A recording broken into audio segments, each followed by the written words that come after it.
August 14, 1881, outside of Redfern, Wyoming Territory. Lightning cracked over the hills as the stagecoach wheel gave out, sending the whole rig lurching sideways into a ditch. The driver's curses mixed with the thunder, but no one heard them over the scream of the woman who tumbled out the door, her wedding veil tangled around her boots. She hit the dirt hard, scrambled up, and ran. Keziah Granger did not stop running until her lungs burned and the clouds rolled back.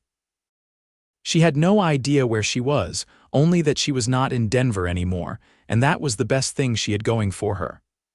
The dress clung to her legs, soaked and torn. Her hands were scraped, her head throbbed, and her heart felt like it had not belonged to her in months. She had left it behind in that church, when she saw the man her father picked out smiling like he had already won something.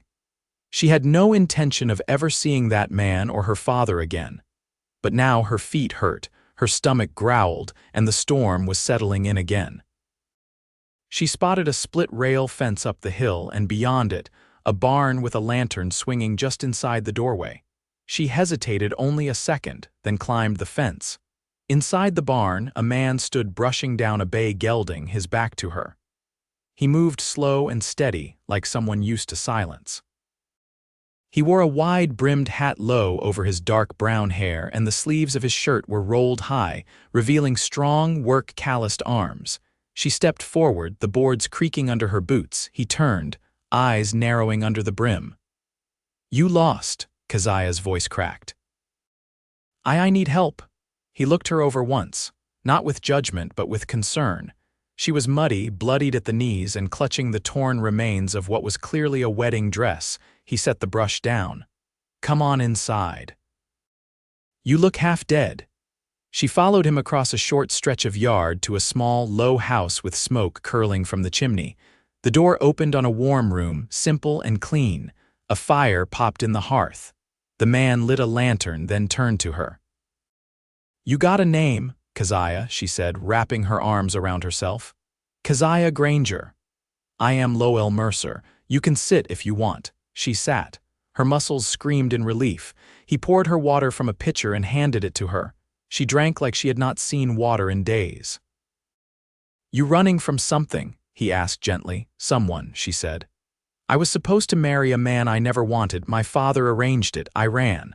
Lowell's jaw clenched. He nodded once slowly, as if that told him everything he needed to know.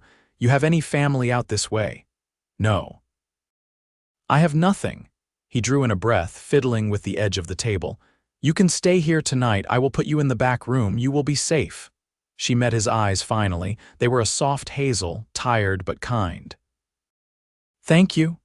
He gave a small nod, then moved to fetch a blanket from the chest near the fireplace.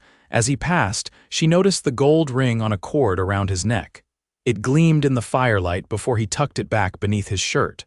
She did not ask. He led her to a small room with a narrow bed. The quilt was old but clean. She collapsed into it without another word. Lowell watched the door long after she had fallen asleep. He had not let anyone stay in that room in 5 years, not since Ellie died. He had promised himself he would never marry again, never love again. The world had taken too much already. But that woman had looked at him like he was the first safe thing she had seen in days, and something in his chest had stirred. By morning the storm had passed, and Keziah stood barefoot in the kitchen, her dress bundled in her arms. "This is ruined," she said quietly. Lowell glanced up from the stove. "There's an old dress of my sister's in the attic, might fit you." She smiled, just barely. "Thank you." He set a plate of eggs and bread in front of her. "Eat." She did slowly, watching him move. He was quiet but not cold. Everything he did was measured, careful. Like a man who had learned the hard way not to waste anything, including words. After breakfast, she helped gather eggs. He did not ask her to, but she followed him to the coop anyway. Her hands shook when she reached into the nests, but he showed her how, patient and calm.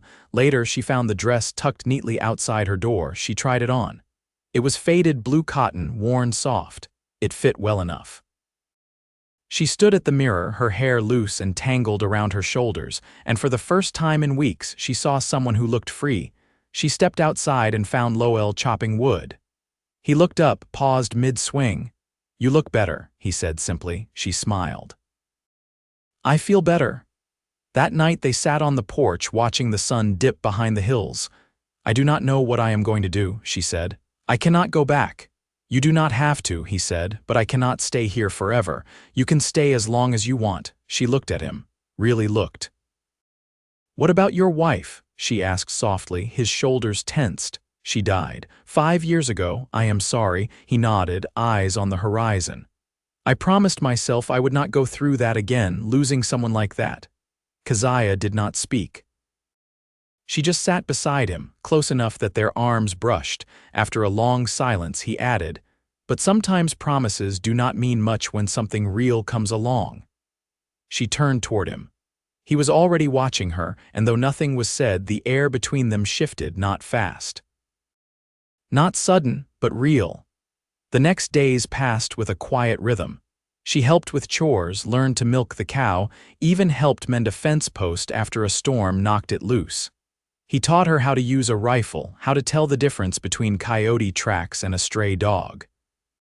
They moved around each other like two people learning a new kind of trust. Then the sheriff came. Lowell stepped out onto the porch when he heard the horse. The sheriff tipped his hat. "Got word from Denver. A bride ran off before her wedding. Her father's offering cash for help finding her." Lowell's jaw tightened. "Word is she chose to leave. Still, he is claiming she was taken, says she is unstable." Keziah stood just inside the door, frozen. Lowell's voice was calm. "Ain't no one here but me." The sheriff squinted past him. "You sure?" Lowell met his eyes. "I do not lie, Sheriff." After a long pause, the sheriff nodded. "All right, if you see anything, you let me know." Lowell did not answer when the sheriff rode off. Keziah stepped out. "You lied," she said. "I protected you," he said. She looked at him, heart thudding. "Why?" He looked back at her, steady and sure. "Because I am not letting them take you back to a man you do not want, not while you are under my roof." Her throat tightened. "You do not even know me." "I know enough." He stepped closer. She could feel the heat of him, the steadiness. The part of her that had been running for months finally stilled. "I promised I would never marry again," he said quietly. "But you make me want to break that promise." She looked up at him, eyes wide. "Lowell, I do not expect anything from you, but you are safe here, and if you want to stay, I want you to." Her eyes filled, but she smiled through it. "I do." He reached for her hand, held it, and for the first time in a long time she felt like someone's choice, not someone's burden. Not someone's bargaining chip, just hers and his. The first frost settled quiet over the grass, silvering the tops of the hills beyond Lowell's pasture. Keziah stood barefoot on the porch, arms folded against the morning chill, watching the steam rise from the horses' backs as they moved slow through the corral. Behind her, the kettle hissed over the stove. Lowell poured hot water into a tin basin in the corner, then stepped back so she could wash. She never asked him to turn away, but he always did. "You don't have to keep doing that," she said, drying her face with the edge of a clean rag. "It's your space," he answered without turning around, "not mine to take." She moved toward the table, the floorboards cool against her feet. "You ever think about selling this place?" He leaned a hip against the doorframe. "Not once." Even with the winters, he gave a quiet breath through his nose, especially with the winters, keeps the world at a distance. Keziah tucked a strand of hair behind her ear. "You like being hard to reach." He didn't answer right away, just looked out across the fields where the pale sun was beginning to lift the frost from the fence rails. "It's not the distance I like," he said finally. "It's the quiet." She didn't press him. Instead, she opened the cupboard, reaching for the flour sack. "I can make biscuits if you've got lard." He nodded toward the cellar door, middle shelf behind the preserves. While she worked the dough, he brought in wood, shaking the cold from his coat. She caught the faint scent of pine smoke clinging to him, and something else: dry earth, iron. Maybe a touch of tobacco from the pouch he kept in his breast pocket but never used. By the time the biscuits went into the oven, her hands were dusted white and her cheeks were warm from the stove. She sat, elbows on the table, watching the fire dance behind the stove grate. Lowell broke the silence. I started building the barn the year after I came back, worked sunup to dark, never hired a hand. You built all of it, he gave a slow nod. Even the rafters, had to brace the beams alone. Took me 4 months longer than it should have. Why not hire someone? His eyes flicked to hers. I needed something to finish with my own hands. She didn't ask what he was working through. She understood the shape of grief by feel now where it settled, how it quieted a person from the inside out. When the biscuits were done, she set 2 on his plate, then 2 on hers. He added a stripe of honey and passed the jar without a word. The light shifted through the window as they ate, soft and gold across the worn table. He set his fork down. You done any bookkeeping? She looked up. A little. My mother kept ledgers for a boarding house in Golden. I used to help. I could use someone to track the cattle records. I've been keeping them in my head. And if you hit yours, he gave the barest flicker of a smile, then the herd disappears and no one knows why. She nodded once. I'll start this afternoon. Later, she sat cross-legged on the floor near the hearth with a tin box of loose receipts, tallying numbers in a fresh ledger book while Lowell repaired a stirrup strap across from her. She read out costs and weights, and he answered without looking up, his knife moving precise through the thick leather. As the sun dipped low, he asked, "Do you miss it?" "Miss what?" "The city." Keziah didn't answer right away. She set the pencil down and rubbed a smudge from the page with her thumb. "I miss knowing what day it is. I miss hearing piano music from a window I'll never see inside, but I don't miss being told who I am." He glanced up. "You know now, I think I'm learning." She closed the ledger and leaned back against the hearth. "Do you?" "I used to," he said. "Enough to let it slip away." She watched him for a moment, the light from the fire catching the bone of his jaw, the strong line of his neck as he bent over his work. "You keep to yourself," she said. He didn't look up. "I've found less breaks that way." "Maybe," she said quietly, "but less mending too." He set the strap aside and met her eyes across the fire. "You think I need mending? I think you've been holding the same breath for a long time." The room went still, save for the whisper of wind at the window. He stood cross to her and held out a hand. She took it and he pulled her to her feet. "I don't know what this is," he said, voice low. "But I know it's better than the quiet." Her hand stayed in his. "It's not a promise," she said. "No," he said. "It's a beginning." They stood there, firelight between them, hands joined like they'd never been apart. And in the hush of that moment, something old broke open, and something better took its place.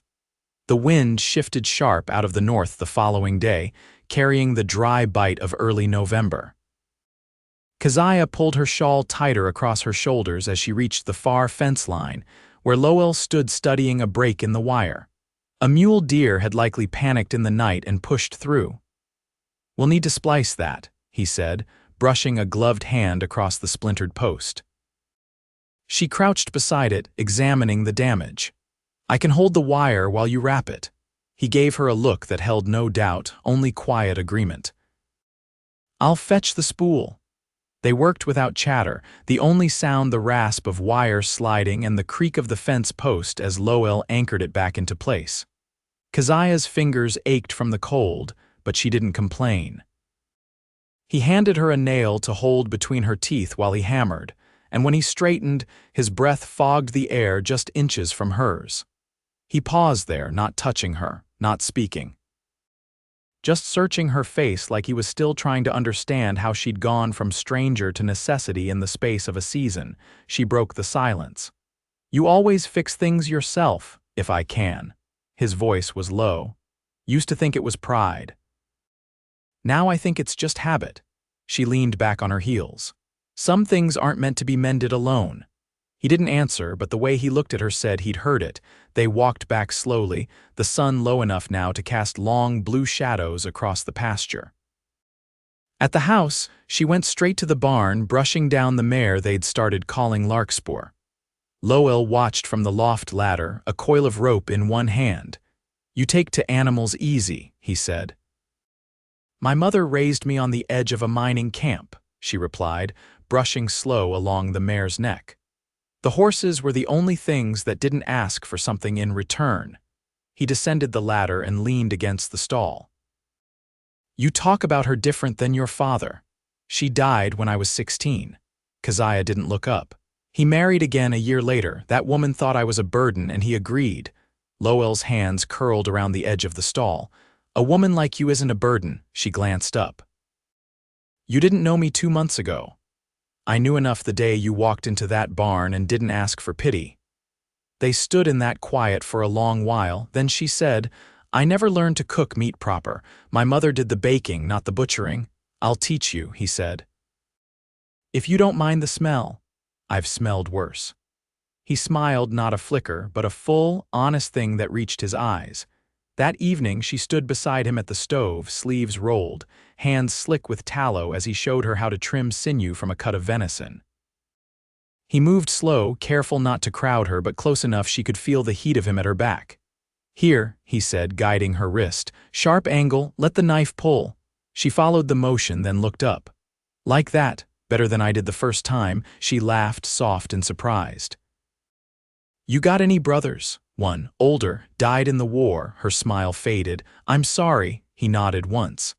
I was still a boy when he left, came back a man I didn't recognize, didn't last long after Appomattox.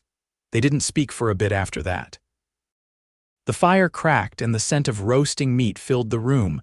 Later, after supper, she stood at the window watching the snow begin to fall, dry and fine. Behind her, Lowell stirred the embers in the stove, then crossed to her, close but not touching. I've been thinking, he said. About the land north of the creek. It's flat enough for another paddock. Maybe plant oats come spring. She nodded, eyes still on the snowfall. You'll need help fencing it. I'll have it. She turned then. He was looking at her the way a man looks when he's already made the decision but wants to know it's shared. You want me to stay through spring? She asked.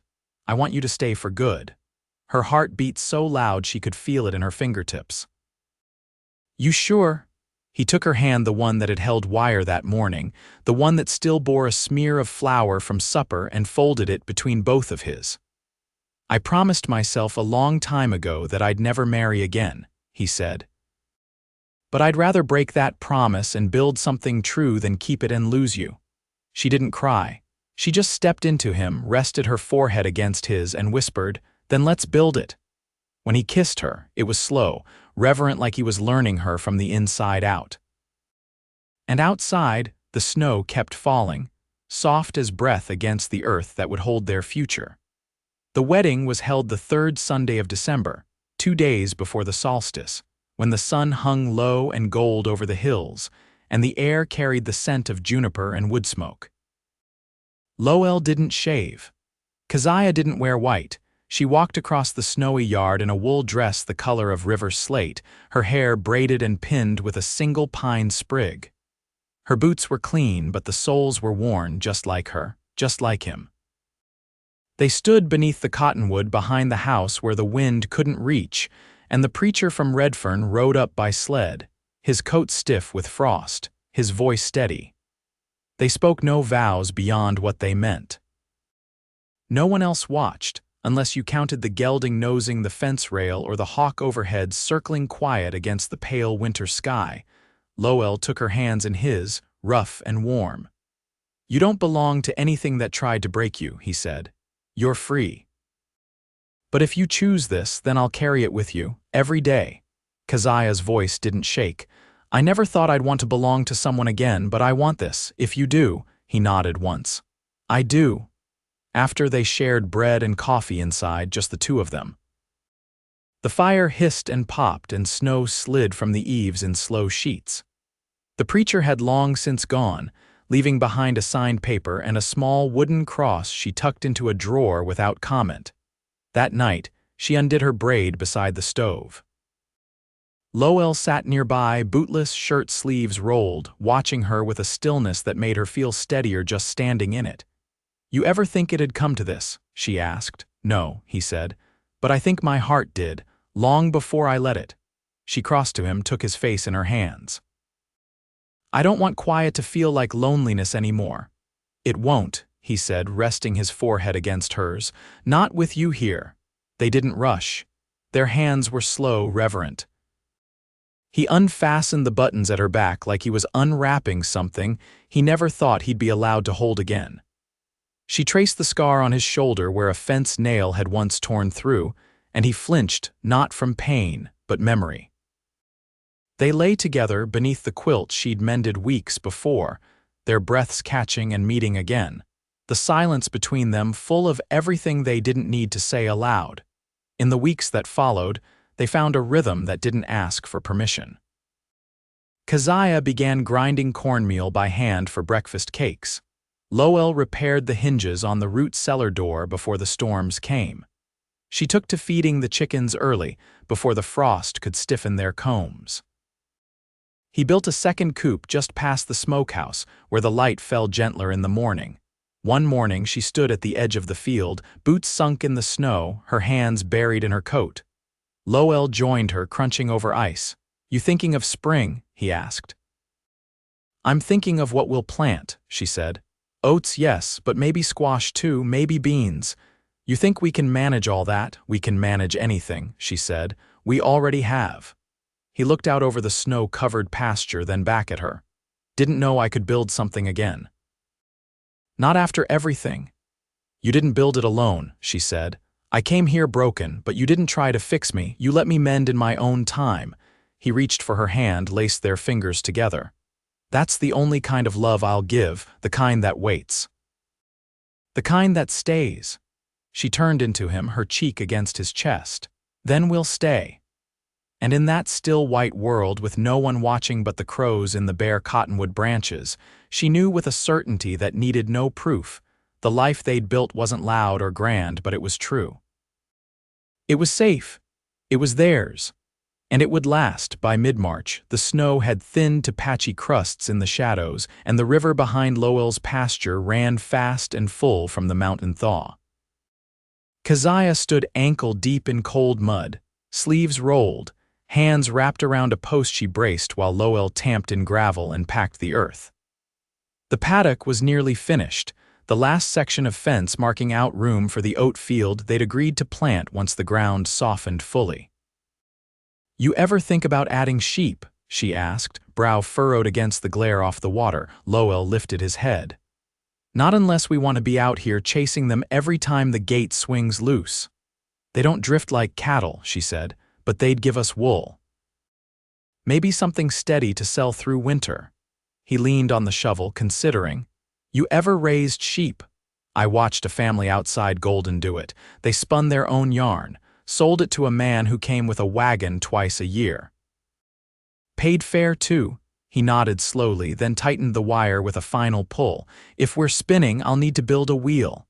"I could ask around town," she said. "There was a widow near the West Ridge who used to card wool. I think she's still there." Lowell wiped his hands on his trousers. "You've got a mind for what'll last. I never had the chance to think ahead before." They finished the fence by dusk. Keziah brushed her palms clean on her skirt and looked out over the plot, already picturing the rose oats on the rise, squash in the lower stretch, beans against a trellis they'd yet to build. Inside, she lit the lamp while Lowell brought in the day's eggs.